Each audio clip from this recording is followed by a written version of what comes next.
Hay varias maneras de ver la vida, distintas formas de afrontar los retos. Cada palabra y acción tiene un resultado. Crisis o cambio. Imposibilidad u oportunidad. Derrota o victoria. Destino o decisiones. Culpabilidad o responsabilidad. Mentira o verdad. Víctima o vencedor. La diferencia se marca en los pensamientos, las ideas y las acciones. Esto es Mensajes de Victoria con Marco Tulio Carrascosa.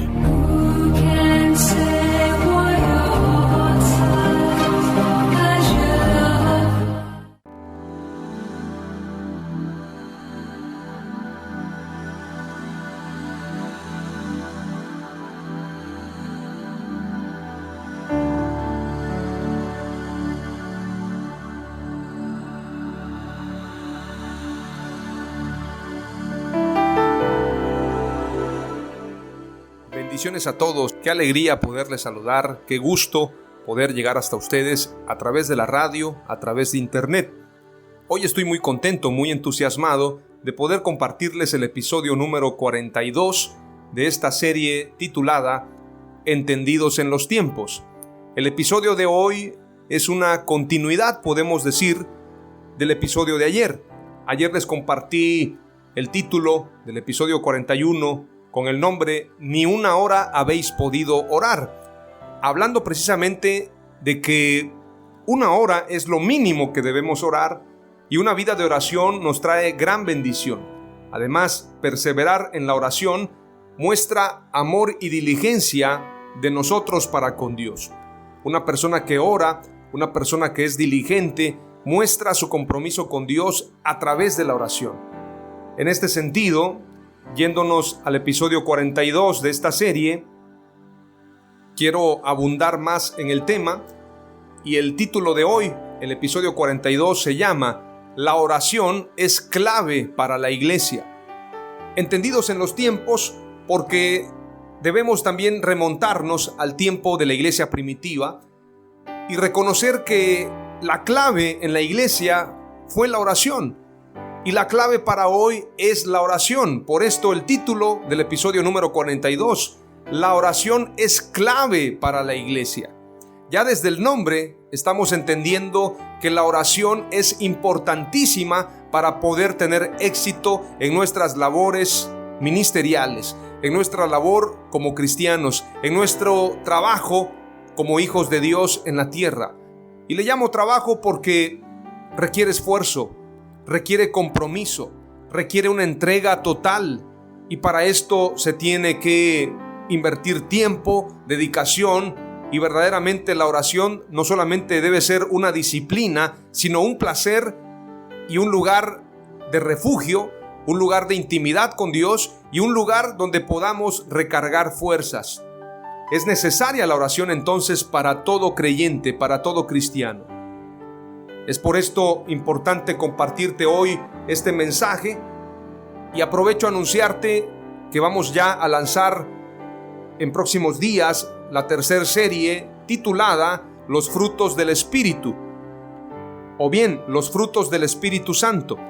Y vamos a hablar en esta próxima serie acerca de tener ese fruto, de tener esos frutos en nuestra vida y poder dar testimonio a través de nosotros, a través de nuestras acciones, de que Dios vive en nuestras vidas, que seamos cartas abiertas, que seamos verdaderamente cristianos. Como declara el apóstol Pablo, ya no vivo yo, mas Cristo vive en mí, y lo que vivo, lo vivo en la fe del Hijo de Dios, en la fe de Jesús. ¡Aleluya! Hoy te compartiré 3 palabras clave en este mensaje. La oración es clave para la iglesia, y para esto vamos a ir a Lucas capítulo 11, verso 1 al verso 4, y luego vamos a compartir lo que dice también el libro de los Hechos. Vayamos rápidamente a Lucas 11. Este pasaje hace concordancia o hace referencia también con Mateo 6, 9 al 15 y Mateo 7, 7 al 11. Leemos lo que dice ahora en el nombre de Jesús. Lucas 11, verso 1 al verso 4. Aconteció que estaba Jesús orando en un lugar, y cuando terminó, uno de sus discípulos le dijo: Señor, enséñanos a orar, como también Juan enseñó a sus discípulos. Y les dijo: Cuando oréis, decid: Padre nuestro que estás en los cielos, santificado sea tu nombre. Venga tu reino, hágase tu voluntad como en el cielo, así también en la tierra. El pan nuestro de cada día, dánoslo hoy. Y perdónanos nuestros pecados, porque también nosotros perdonamos a todos los que nos deben. O bien, en otra versión dice: a todos los que nos ofenden. Y no nos metas en tentación, mas líbranos del mal. Esta palabra, esta enseñanza de la oración, responde precisamente a la pregunta y a la petición que hacen los discípulos, diciéndole al Señor directamente: Señor, enséñanos a orar, como también Juan enseñó a sus discípulos. En este sentido, los discípulos sabían de la clave de la oración. Ellos veían a Jesús, veían cómo Él se apartaba para orar, veían la fortaleza espiritual de Jesús y los diferentes milagros que se hacían a través de Jesús.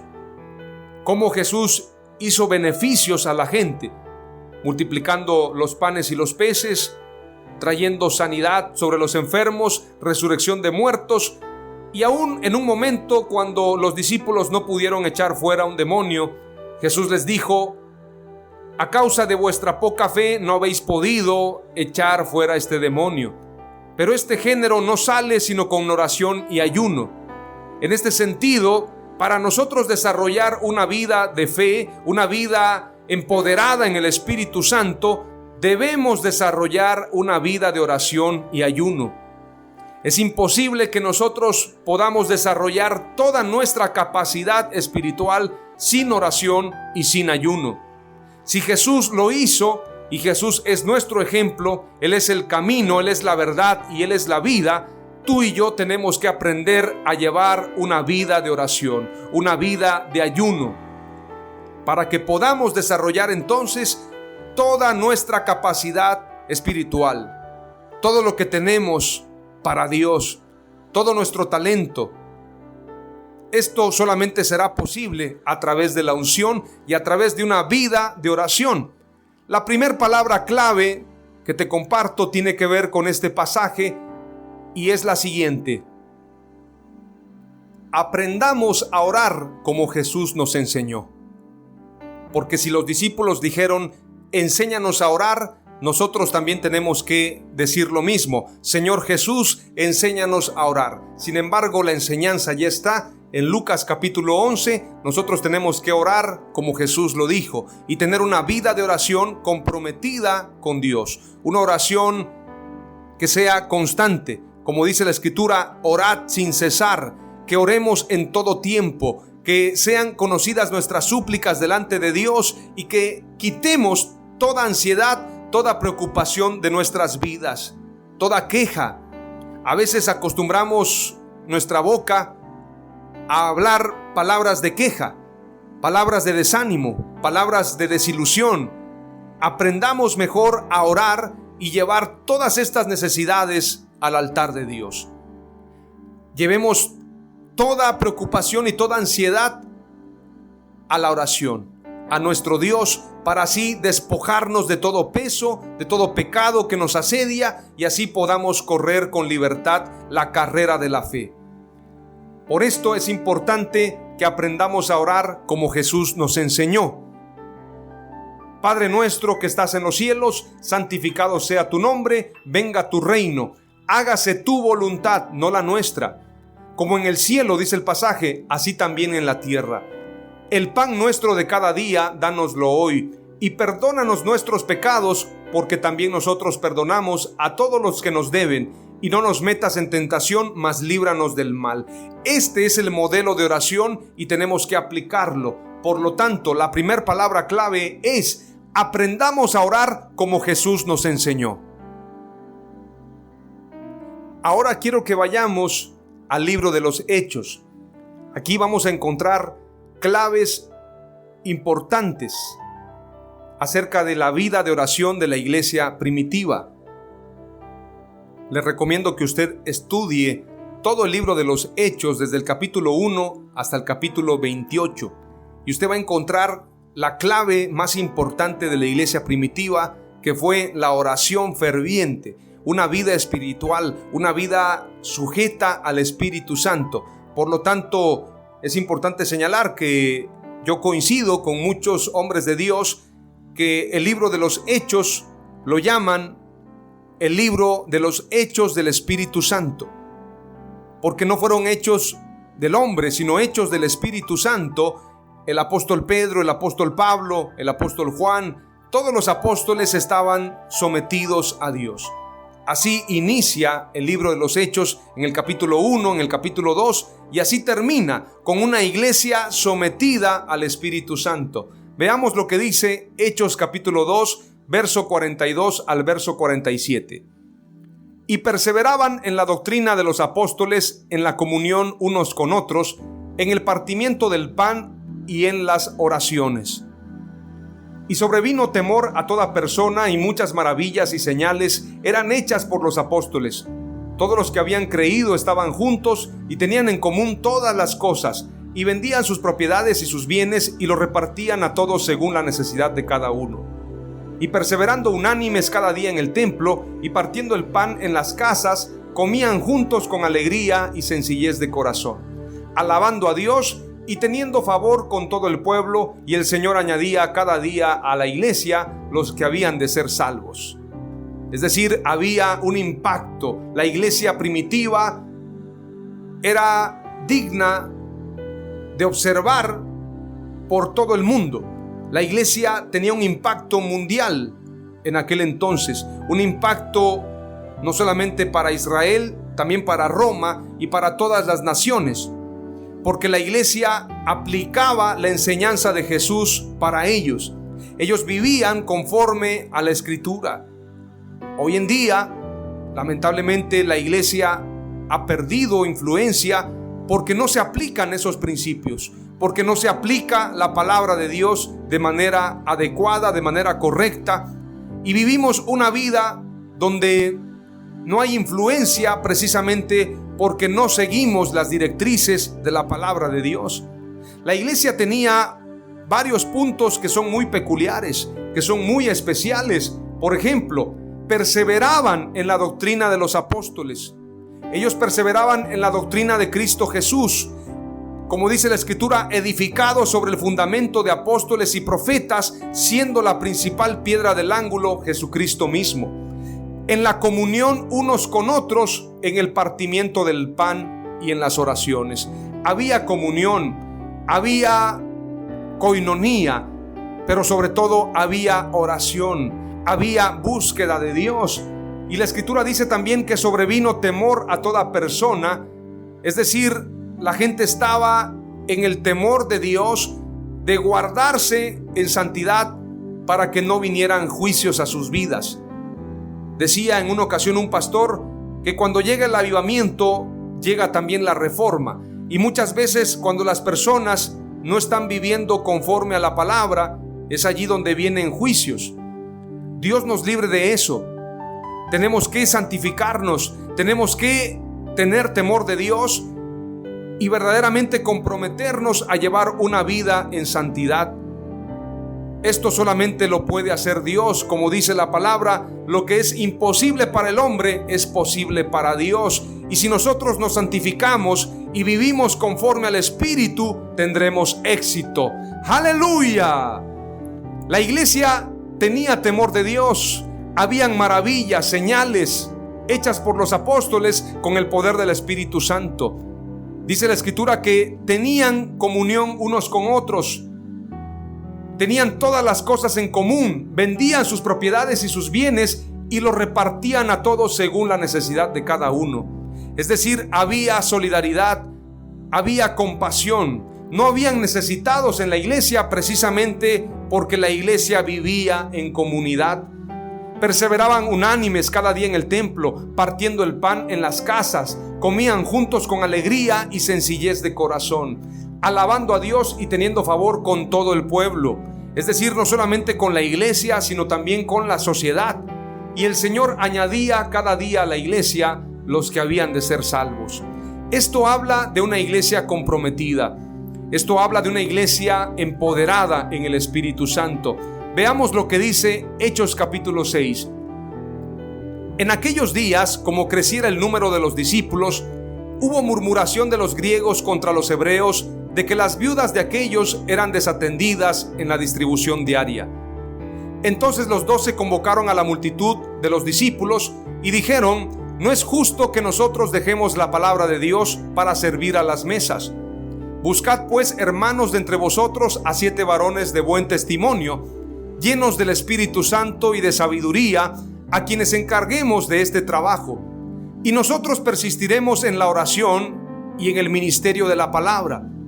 Agradó la propuesta a toda la multitud y eligieron a Esteban, varón lleno de fe y del Espíritu Santo, a Felipe, a Prócoro, a Nicanor, a Timón, a Parmenas y a Nicolás, prosélito de Antioquía, a los cuales presentaron ante los apóstoles, quienes orando les impusieron las manos. Y crecía la palabra del Señor, y el número de los discípulos se multiplicaba grandemente en Jerusalén. También muchos de los sacerdotes obedecían a la fe.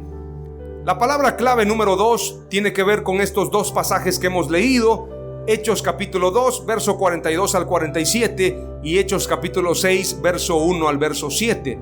La palabra clave es: la iglesia debe imitar a la iglesia primitiva en todo.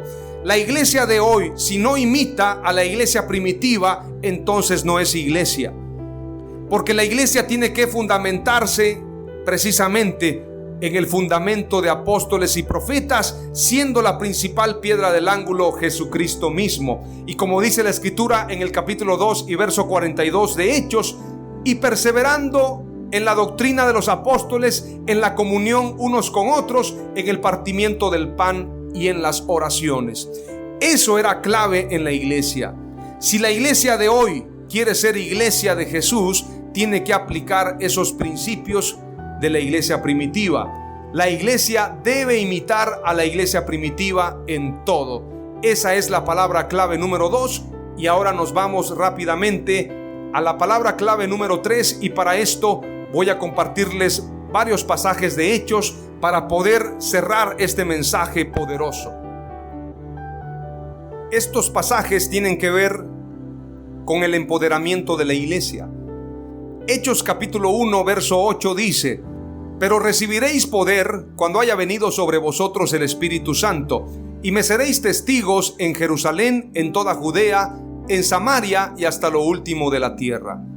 Hechos capítulo 4, verso 13 en adelante tiene concordancia y tiene continuidad con lo que dice Hechos 1 y Hechos 2. Precisamente después de que la iglesia es empoderada y que la iglesia tiene esa llenura del Espíritu Santo, vienen varios acontecimientos importantes. Suceden varias maravillas que quedan registradas en el libro de los Hechos para testimonio a la iglesia mundial. Hechos capítulo 4, verso 13 en adelante dice: entonces, viendo el denuedo de Pedro y de Juan, y sabiendo que eran hombres sin letras y del vulgo, se maravillaban y les reconocían que habían estado con Jesús. Es decir, no eran hombres letrados, hombres de universidad, hombres de doctorados, pero sí habían estado con Jesús. Y eso marcó la diferencia. Verso 14 dice: y viendo al hombre que había sido sanado, que estaba en pie con ellos, no podían decir nada en contra. Entonces les ordenaron que saliesen del concilio y conferenciaban entre sí, diciendo: ¿qué haremos con estos hombres? Porque de cierto señal manifiesta ha sido hecha por ellos, notoria a todos los que moran en Jerusalén, y no lo podemos negar. Sin embargo, para que no se divulgue más entre el pueblo, amenacémosles para que no hablen de aquí en adelante a hombre alguno en este nombre. ¿En cuál nombre? En el nombre que es sobre todo nombre, que se nombra en cielo, en tierra y debajo de la tierra, en el nombre de Jesús. ¡Aleluya! Verso 18 dice: y llamándolos les intimaron que en ninguna manera hablasen ni enseñasen en el nombre de Jesús. Mas Pedro y Juan respondieron diciéndoles: juzgad si es justo delante de Dios obedecer a vosotros antes que a Dios. porque no podemos dejar de decir lo que hemos visto y oído. Eso es tener denuedo. Por esto el apóstol Pedro no es el mismo. El apóstol Pedro, que negó a Jesús, que tuvo temor, no es el mismo del capítulo 4 de Hechos, cuando él mismo declara: nosotros no podemos dejar de decir lo que hemos visto y oído. El apóstol Pedro está empoderado por el Espíritu Santo. Hechos capítulo 12, versos 5 al 7 dice: mientras Pedro permanecía preso, la iglesia oraba constantemente a Dios por él. Verso 6: Pedro estaba atado con 2 cadenas y dormía en medio de 2 soldados. Había más soldados cuidando la puerta de la cárcel. Era de noche y Herodes había planeado llevar a Pedro ante el pueblo al día siguiente. De pronto apareció un ángel del Señor. Una luz brilló en la celda. El ángel tocó a Pedro en el costado, lo despertó y le dijo: levántate rápido. Entonces las cadenas se cayeron de las manos de Pedro. No solamente Pedro estaba empoderado, sino toda la iglesia. Y cuando detienen a Pedro y lo encadenan, la iglesia está orando constantemente a Dios y hay liberación. ¡Aleluya! Esa es la iglesia empoderada. Veamos también lo que dice Hechos capítulo 2 y voy a culminar este mensaje con lo que dicen estos 2 pasajes, Hechos 2 y Hechos 4, acerca de un tema importantísimo: la salvación de las multitudes, signo o bien característica que nos muestra que la iglesia está en un avivamiento. Las conversiones de las multitudes a causa del poder de Dios. Veamos lo que dice Hechos 2, verso 35 al verso 41. Hasta que ponga a tus enemigos por estrado de tus pies. Sepa pues con certidumbre toda la casa de Israel que a este mismo Jesús, a quien ustedes crucificaron, Dios le ha hecho Señor y Cristo. Entonces, cuando oyeron esto, se afligieron de corazón y dijeron a Pedro y a los otros apóstoles: hermanos, ¿qué haremos? Pedro les dijo: arrepiéntanse y sean bautizados cada uno de ustedes en el nombre de Jesucristo para perdón de sus pecados, y recibirán el don del Espíritu Santo, porque la promesa es para ustedes, para sus hijos y para todos los que están lejos, para todos cuantos el Señor nuestro Dios llame. Y con otras muchas palabras testificaba y les exhortaba diciendo: sean salvos de esta perversa generación. Así que los que recibieron su palabra fueron bautizados, y fueron añadidas en aquel día como 3,000 personas. Y perseveraban en la doctrina de los apóstoles, en la comunión, en el partimiento del pan y en las oraciones. Capítulo 4 de Hechos dice: hablando ellos al pueblo, vinieron sobre ellos los sacerdotes con el jefe de la guardia del templo y los saduceos, resentidos de que se enseñase al pueblo y anunciasen en Jesús la resurrección de entre los muertos. Y les echaron mano y los pusieron en la cárcel hasta el día siguiente, porque era ya tarde. Los saduceos, recuerden ustedes que no creían en la resurrección. Y uno de los factores importantes en la resurrección es las maravillas, o son las maravillas y los milagros que suceden. Porque demostramos que Jesús está vivo a través de sus milagros y sus señales. Por esto los saduceos se molestaban, porque veían las señales y milagros que los apóstoles hacían. Y ellos mismos declaraban: no somos nosotros, sino es el Espíritu del Nazareno que está obrando en nosotros para traer estos milagros. ¡Aleluya! Y les echaron mano y los pusieron en la cárcel hasta el día siguiente, porque era ya tarde. Pero muchos de los que habían oído la palabra creyeron, y el número de los varones era como 5,000. Imagínense, primero 3,000, luego 5,000, y así se convertían miles y miles al evangelio. Verso 5: aconteció al día siguiente que se reunieron en Jerusalén los gobernantes, los ancianos y los escribas, y el sumo sacerdote Anás y Caifás y Juan y Alejandro, y todos los que eran de familia de los sumos sacerdotes. Y poniéndoles en medio les preguntaron: ¿con qué potestad o en qué nombre habéis hecho vosotros esto? Entonces Pedro, lleno del Espíritu Santo, les dijo: gobernantes del pueblo y ancianos de Israel, puesto que hoy se nos interroga acerca del beneficio hecho a un hombre enfermo, de qué manera éste haya sido sanado, sea notorio a todos vosotros y a todo el pueblo de Israel, que en el nombre de Jesucristo de Nazaret, a quien vosotros crucificasteis y a quien Dios resucitó de los muertos, por él este hombre está en vuestra presencia sano. Este Jesús es la piedra reprobada por vosotros los edificadores, la cual ha venido a ser cabeza del ángulo, y en ningún otro hay salvación, porque no hay otro nombre bajo el cielo dado a los hombres en que podamos ser salvos. Entonces, viendo el denuedo de Pedro y de Juan, y sabiendo que eran hombres sin letras y del vulgo, se maravillaban y les reconocían que habían estado con Jesús. La palabra clave número 3 es la siguiente: una iglesia de oración es una iglesia poderosa y de impacto. Las 3 palabras clave de hoy son: aprendamos a orar como Jesús nos enseñó. La iglesia debe imitar a la iglesia primitiva en todo. Y la palabra clave número 3 es: una iglesia de oración es una iglesia poderosa y de impacto. Oramos a Dios. Padre amado, te damos gracias por este tiempo. Reconocemos la importancia de la oración. Te pedimos, Padre, que nos enseñes a orar y que podamos orar conforme a tu palabra. Que oremos con denuedo, que oremos en base a lo que tú declaras, que oremos como tú nos enseñaste en el Padre Nuestro.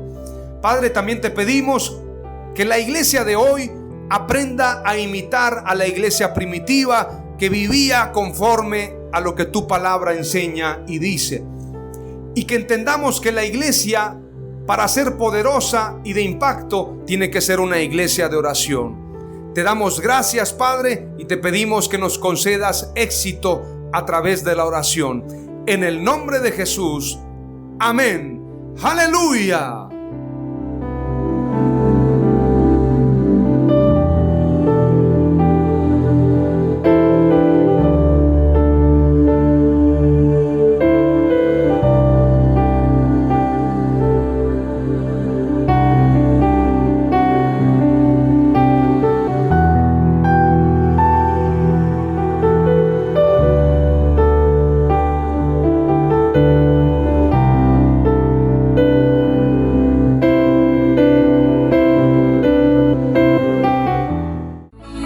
Esto fue Mensajes de Victoria con Marco Tulio Carrascosa. Gracias por escucharnos y seguirnos en nuestras redes sociales. Si deseas invitarnos a tu ciudad, escríbenos por inbox o al WhatsApp 961-66-882-99, 961-66-882-99.